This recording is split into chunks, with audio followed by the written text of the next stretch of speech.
jamais revendiquées, qui ont fait plus de 1000 victimes et secoué le pays tant il semble que rien ni personne ne peut les arrêter. L'armée congolaise annonce régulièrement des plans d'attaque contre le groupe des rebelles islamistes ougandais de l'ADF, sans que jamais ces hommes, présents sur le territoire depuis plus de 20 ans, ne soient totalement chassés. Les forces armées congolaises sont pourtant accompagnées par 3000 hommes de la MONUSCO, la plus grande mission de l'ONU au monde. Alors nos reporters ont voulu savoir ce qui empêchait ces militaires de protéger les habitants de Béni. Existe-t-il des collusions entre l'armée congolaise et les rebelles? L'ONU a-t-elle manqué à sa mission de protection des civils par ses lourdeurs administratives et sa peur d'envoyer ses troupes au combat?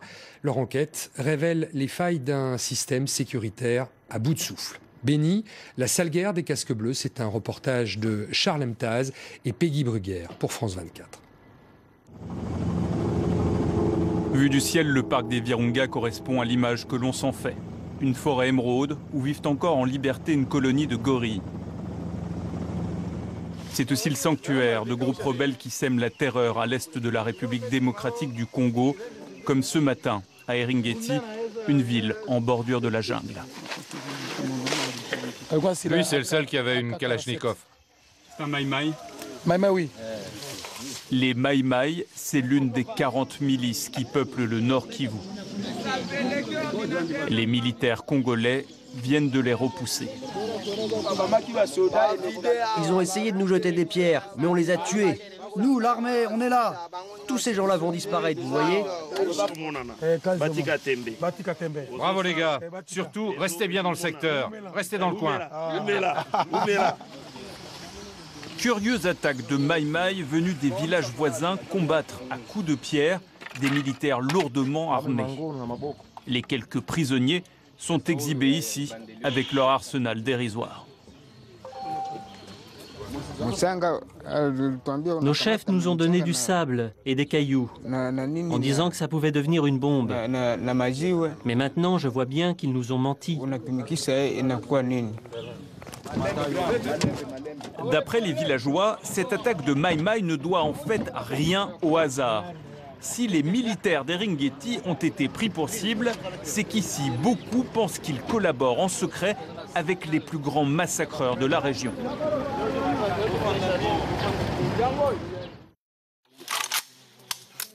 Ce groupe, qui serait aidé en sous-main par certains militaires congolais, c'est l'ADF, l'Alliance des forces démocratiques. Des islamistes venus de l'Ouganda voisin et qui rêvent d'en renverser le président.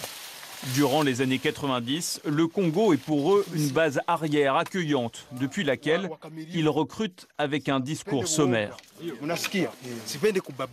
En marchant, vous devez penser à Allah. Vous devez faire la prière de la gâchette. Connaissez cette prière? Récitez-la. Si vous récitez bien ça, vous savez que Dieu est avec vous. Il ne peut rien vous arriver de mal. Quand vous tuez, ne vous dites pas que c'est vous qui tuez. C'est Allah qui vous guide.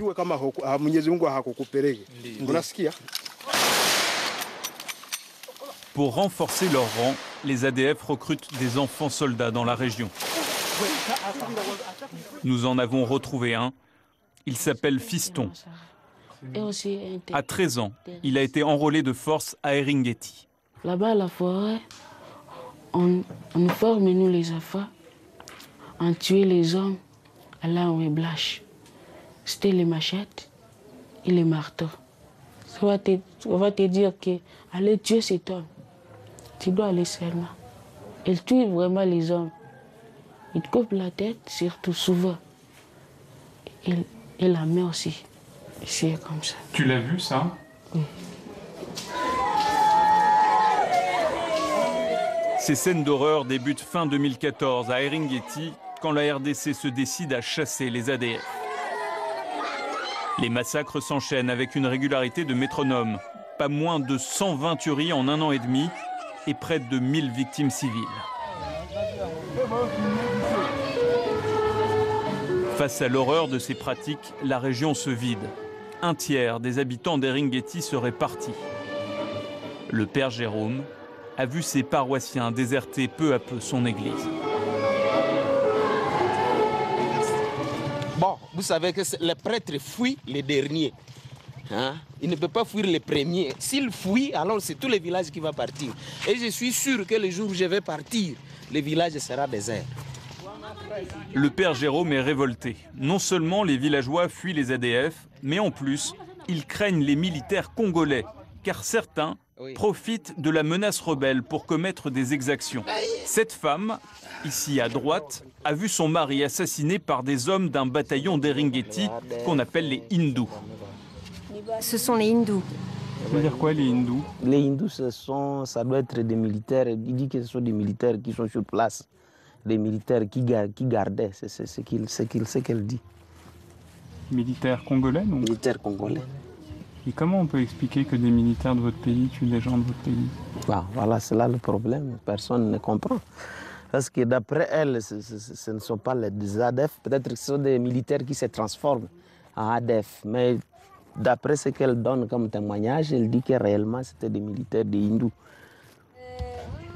Hindous, ce ne sont pas tous les militaires congolais, mais une brigade stationnée à Eringeti, régulièrement accusée d'intelligence avec les ADF.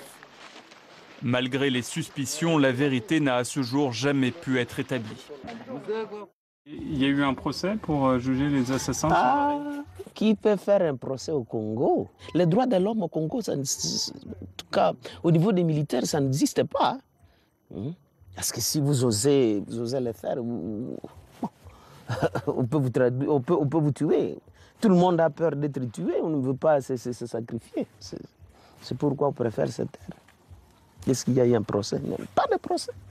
On l'a tué sans procès. Quel est le pacte qui lie certains militaires et des rebelles d'ADF? Nous prenons cette route de bitume qui longe la jungle où opèrent les ADF.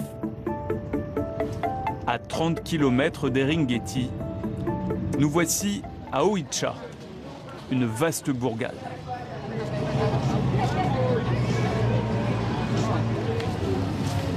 Modeste est un rescapé. Il a pu témoigner dans cette ONG.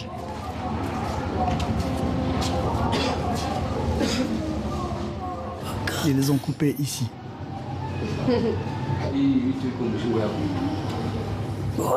On m'a tranché la gorge avec une machette. C'est pour ça que j'ai perdu la voix. J'ai aussi des problèmes pour respirer. Je suis handicapé maintenant. Laissé pour mort, Modeste est le témoin d'un étrange carnage. 8 morts officiellement tués par les ADF. Mais voilà, il a reconnu son bourreau. Il est d'abord venu chez moi me tuer, car il convoitait ma femme. Mais ensuite, il s'est rendu chez d'autres personnes du village pour les tuer. Il avait tout un programme. C'est bien un major congolais et ses hommes qui se sont fait passer pour des ADF. Certains hauts gradés seraient allés beaucoup plus loin. Un rapport des experts de l'ONU daté de mai 2016 épingle le militaire qui dirigeait les opérations contre l'ADF. Le général Mundos, qui porte ici un casque, est accusé d'avoir armé les rebelles, de leur avoir fourni des troupes et même commandité des massacres de civils.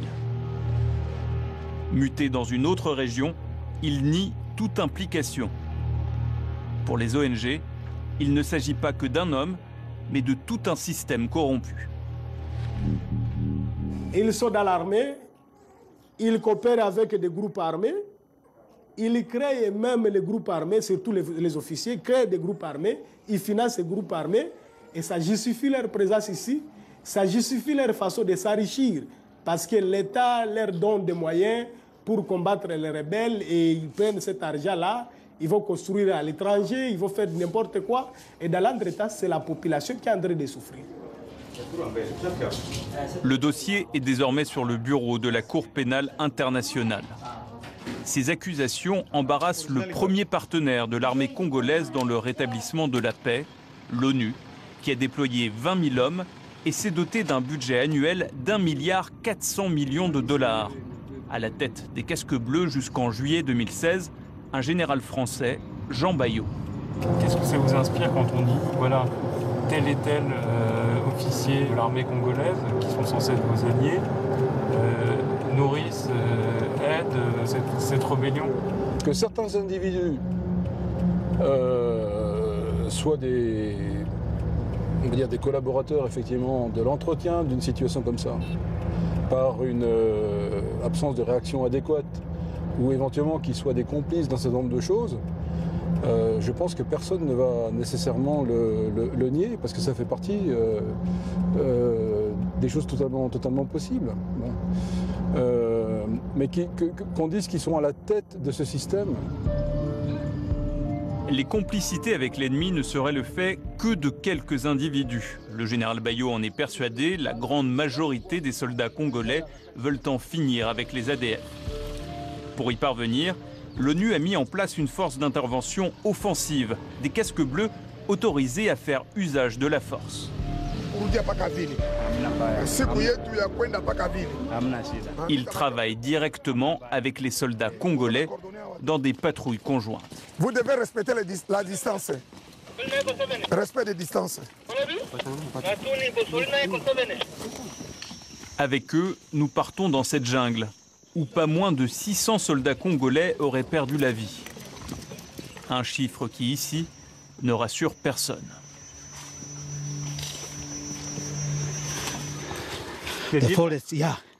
C'est très dangereux, cette forêt. Il y a des snipers partout. Oui, c'est pas bon par ici. Nous sommes au cœur du territoire qui abrite depuis 20 ans les ADF. Au sommet d'une colline surplombant la jungle, voici une de leurs anciennes bases. Le camp d'Atokaka, qu'occupent désormais les casques bleus et les forces congolaises. Mais l'ennemi n'est jamais bien loin. Hier, les ADF nous ont attaqués par le nord et aussi par le sud. Mais on a réussi à les repousser. Ils sont repartis dans la forêt.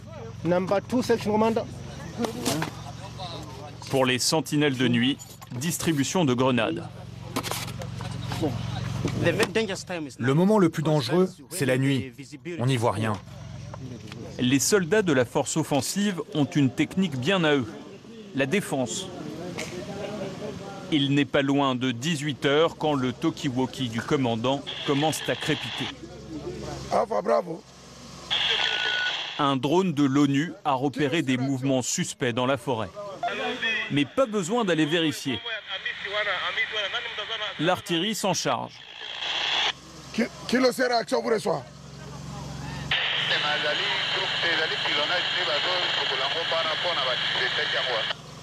Ok, va sukola yango, motomo za kuna te va sukola yango à vous. 40 minutes plus tard, les canons de l'ONU entrent en action. Ok, fanya kwa hiyo. Aningani. En 1 heure, 25 coups de canon seront tirés contre les ADF. Les images n'existent pas. Les troupes n'iront pas chercher les corps. Drôle de guerre où l'ennemi reste toujours invisible.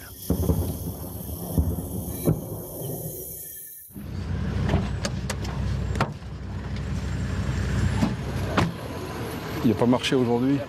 Retour à Eringeti avec le général français Jean Bayo.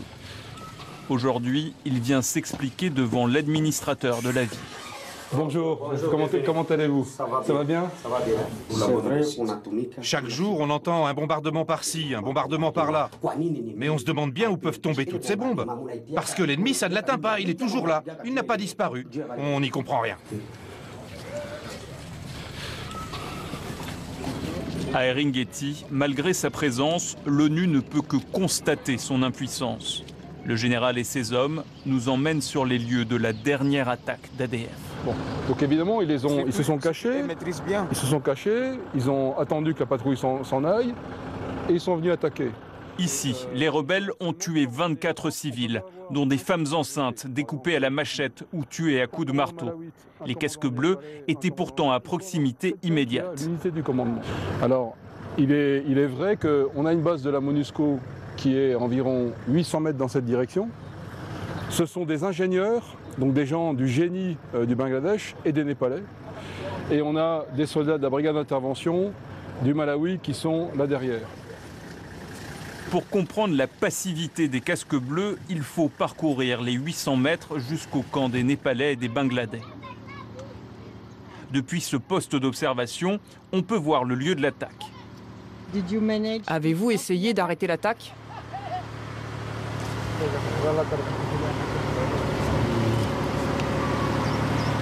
Silence gêné des casques bleus. Pourquoi l'ordre d'intervenir n'a-t-il pas été donné? Dans ce faubourg frappé par les ADF vivait Espérance et sa famille. Cette nuit-là, elle a tout perdu. La MONUSCO est ici, tout près. Et dans le village là-bas, ils ont tué 7 personnes de ma famille. Mon père est la 8e victime. Je voudrais que les soldats de la MONUSCO partent. On continue à tuer ici. Ils ne servent à rien. Pour les casques bleus népalais censés protéger la famille d'Espérance, le moment est venu de renouveler leur contingent. L'occasion d'une grande fête qui réunit le gratin de la force internationale. Merci pour tout ce travail et bonne chance pour la suite. Des médailles, une parade et pas un mot sur les échecs de la mission. En RDC, l'ONU compose avec des troupes qui rechignent au combat, alliées à une armée congolaise aux jeux troubles.